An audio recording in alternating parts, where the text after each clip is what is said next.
Welcome back to the channel. Today we're tuning into the frequency of the manipulator who has just realized something terrifying. You knew.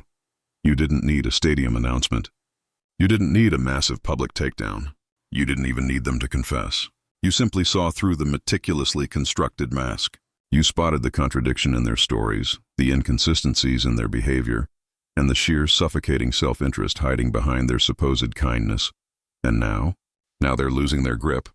Not because of anything you did, but because of the terrifying fact that you knew the truth. People who specialize in deception, the manipulators, the exploiters, the emotional vampires, they operate under one core, arrogant belief that they are playing a game you are too naive or too emotionally compromised to understand. They thrive in the fog. They feed on your confusion. Why? Because self-doubt is their currency. It makes you controllable. But the moment you stop second-guessing your own gut instinct, the moment you stop excusing their subtle cruelty as a mere misunderstanding, in that moment, you become dangerous to them. This isn't about psychic gifts or magic. This is about pattern recognition. You didn't guess what they were hiding. You observed. You listened not just to the words they spoke, but to the silence where the truth should have been. You noticed the agenda hidden beneath their praise, the transactional nature of their affection, and the eruption of anger whenever you refuse to stay in your assigned role. That's what is driving them crazy right now. They thought they had you perfectly fooled. When you reflect the truth back to someone whose entire identity is a performance, they don't just feel exposed. They feel naked. They feel cornered. They lose the illusion, and the moment the illusion breaks, so does their control over you. They spent so much energy spinning a complex web. They calculated every move, desperately positioning themselves as the victim, the misunderstood genius, the hero of their own twisted narrative. But slowly, painfully, maybe through tears, maybe through sheer exhaustion, you woke up. You saw the strings attached to their empathy. You realized their affection had fine print. Their love was transactional. They were not who they pretended to be. When you finally stopped engaging, when you refused to play the role they wrote for you, they didn't just lose access to you. They lost control over the narrative. And that is what is unraveling them. Not your aggression, but your quiet, unwavering clarity. You were never meant to know. That's the haunting part for them. You were supposed to remain perpetually confused, constantly needing their validation to define your own reality. But you didn't. You took that agonizing pain and you forged it into wisdom. You stayed quiet long enough to gather the evidence. And once the picture was complete, you simply acted. Let me tell you something about that level of awareness. It's terrifying to people who depend on deception. You are not unpredictable. You are frighteningly accurate. When you speak, it cuts deep, because the truth, delivered by someone who has lived through their performance, destroys illusions instantly, and people drowning in lies cannot bear to see themselves in the mirror you have become. So they project. They smear you. They twist the story, making themselves the victim of your accusations, desperately hoping a new audience will buy their false reality. But it won't work this time.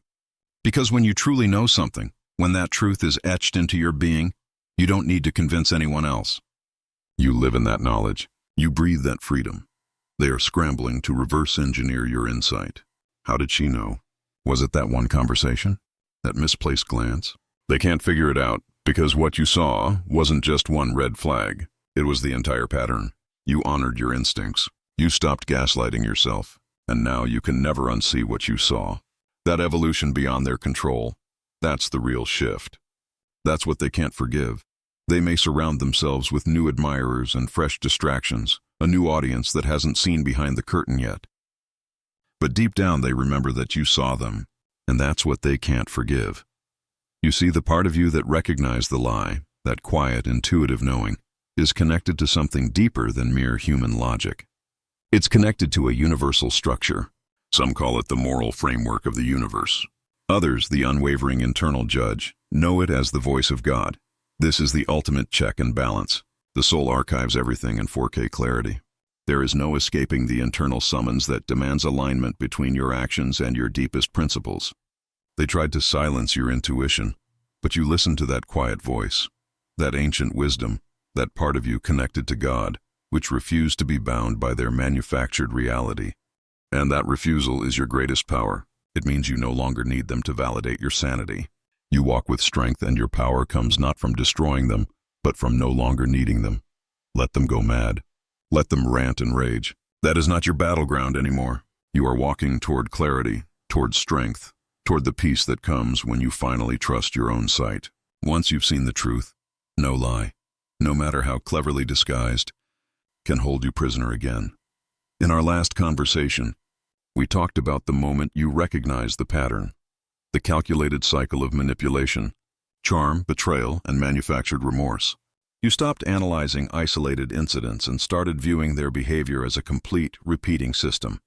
That clarity, that ability to zoom out from the drama, is precisely what broke their power. And now, we're going to dive into why seeing the system is the ultimate defense, and why that sight is driving them to the brink. They performed for you. Every day was a new show. Sometimes they were the brilliant hero, sometimes the tragic victim, sometimes the impossibly cherished partner. They used whatever costume worked for the scene they needed to play to control the narrative. It was always the same plot, just with different lighting and different costumes. That manipulation wrapped in charm, that apology that was just a necessary reset button for the next act of cruelty, that love bombing that always preceded another pushdown. It wasn't random emotional volatility. It was a mechanical, predictable structure. They banked on you staying stuck in the scene. They needed you to be so caught up in the immediate tears, the intensity of the apology, or the sting of the latest conflict, that you couldn't step back. They needed you to keep questioning yourself instead of questioning them. But you didn't. You did something far more dangerous than getting angry. You became an observer. You stopped judging them by one-off events and started judging them by the cumulative data. You didn't just look at the affection. You noticed it always followed a period of distance or coldness. You saw that when they built you up with flattery, it was only to gain leverage for the next time they needed to tear you down. This wasn't about catching one big lie. It was about recognizing that the little lies formed a massive, intentional web. When you look at behavior as a system, a cycle built to confuse and conceal, the emotional charge starts to drain away. Their anger seems scripted. Their compliments feel rehearsed. You stop being a participant in their drama and become a researcher studying a phenomenon, and that is what terrifies them. Nothing scares a manipulator more than someone who stops reacting and starts observing. They needed you emotionally entangled. They needed you guessing, trying to decode every isolated moment. But the moment you saw the pattern, you gained leverage, not over them, but over yourself. You began to detach. You realized this wasn't a misunderstanding that needed fixing. It was a closed loop you simply needed to step out of.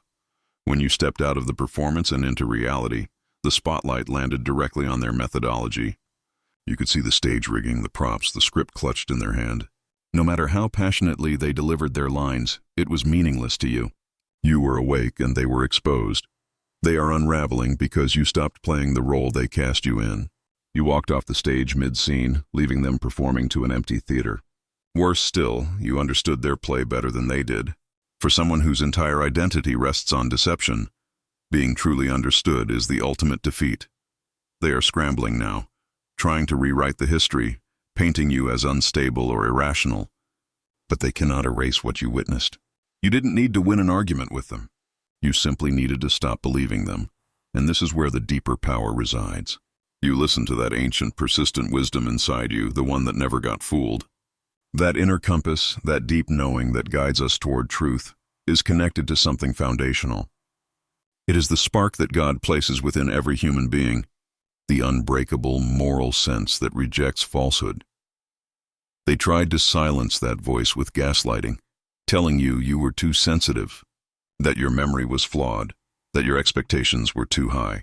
They used chaos to mask their control. But you honored your intuition. You stopped lying to yourself to keep the peace, and in choosing your own perception over their narrative, you reclaimed your sovereignty.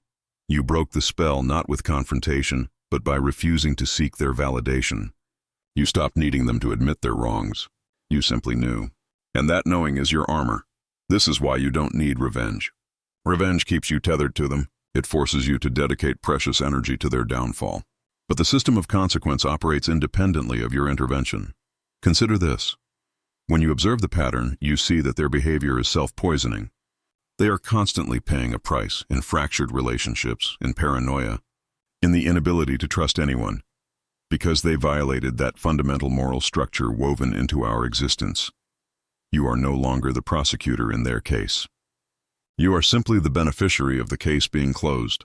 Your focus shifts entirely. Instead of tracking their moves, you invest that energy into building your own reality. You use the heat from the fire they lit to temper your own steel, not to burn them further. That subtle choice, to stop reacting and start responding from a place of inner certainty, is what separates the survivor from the victim. You don't mistake error for identity. You don't confuse impulse for autonomy. They confuse being busy with progress. They mistake novelty for joy. They are slaves to their own need for an audience. But your freedom is internal. It doesn't shout or demand applause. It simply is. It's the quiet strength that knows, no matter what happens next, you stand on ground you earned with honest struggle. They thought they were the masters of perception. They thought they could craft the reality you lived in. But you saw the strings, you recognized the choreography, and you walked off the set. They are now left on stage, frantically acting for an audience of one, themselves, and they cannot stand the reflection they see. Continue to walk forward in that clarity. The game is over. You won simply by refusing to play by their rules any longer. Now that we've explored the power of seeing the pattern, what aspect of your continued journey feels most crucial to address next? Would you like to focus on rebuilding trust in future relationships, or perhaps translating this clarity into tangible life goals? Please write in the comments column, and with pleasure I pray that we all become better people every day.